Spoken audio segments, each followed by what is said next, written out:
So అది అల్లు అర్జున్ తన నివాసం నుంచి ఏర్పాటు చేసిన ప్రెస్ మీట్లో మీడియాని అడ్రస్ చేస్తూ చెప్పిన విషయాలు.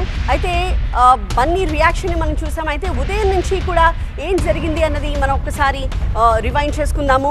ఉదయం నుంచి బన్నీ అరెస్ట్ నేపథ్యంలో టాలీవుడ్ మొత్తం కదిలొచ్చింది అని చెప్పాలి. ఆయనకు సంఘీభావం తెలపడానికి హీరోలు, హీరోయిన్లు, నిర్మాతలు, దర్శకులు అందరూ కూడా అల్లు అర్జున్ నివాసానికి క్యూ కట్టారు. దానికి సంబంధించిన బ్రేకింగ్ న్యూస్ చూస్తున్నాం. అల్లు అర్జున్కి టాలీవుడ్ సంఘీభావం చెప్పింది. ఆయన ఇంటికి సినీ ప్రముఖులు ఇంకా తరలి వస్తూనే ఉన్నారు. మేనల్లుడు అల్లు అర్జున్ని చూసి భావోద్వేగానికి గురయ్యారు చిరంజీవి సతీమణి సురేఖ. హీరోలు, డైరెక్టర్లు, నిర్మాతలు వచ్చి బన్నీని పరామర్శించారు.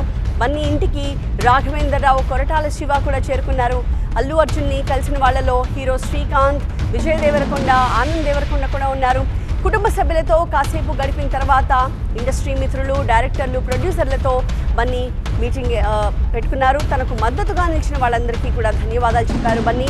పుష్ప డైరెక్టర్ సుకుమార్తో పాటు మైత్రి మూవీ మేకర్స్ నిర్మాతల్ని కలిసినప్పుడు బన్నీ కూడా భావోద్వేగానికి గురయ్యారు. నిన్నటి నుంచి అల్లు అర్జున్కి సపోర్ట్గా టాలీవుడ్తో పాటు రాజకీయ ప్రముఖులు సైతం ట్వీట్లు చేస్తూ వచ్చారు. జరిగిన ఈ ఘటనకు సంబంధించి తమ అభిప్రాయాలు ట్వీట్ల ద్వారా ఎక్స్ప్రెస్ చేశారు.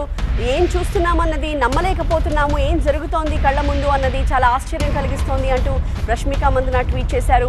అయితే వరుణ్ ధావన్ కూడా ట్వీట్ చేస్తూ జరిగిన దురదృష్టమైన ఘటనే, కాకపోతే ఒకే ఒక్క వ్యక్తిని టార్గెట్ చేస్తూ బాధ్యుల్ని చేయడం సరైన పద్ధతి కాదు అంటూ అతను కూడా ట్వీట్ చేయడం మనం చూసాము. ఈ నేపథ్యంలో ఇవాళ ఉదయం చెంచల్గూడ జైలు నుంచి విడుదలై ఇంటికి చేరుకున్న బన్నీని చూడ్డానికి టాలీవుడ్ ప్రముఖులంతా కూడా తరలి వచ్చారు. డైరెక్టర్లు, నిర్మాతలు, నటులు వీళ్ళందరూ కూడా వరుస పెట్టి బన్నీ నివాసానికి వచ్చి ఆయనకి సంఘీభావం చెప్పారు.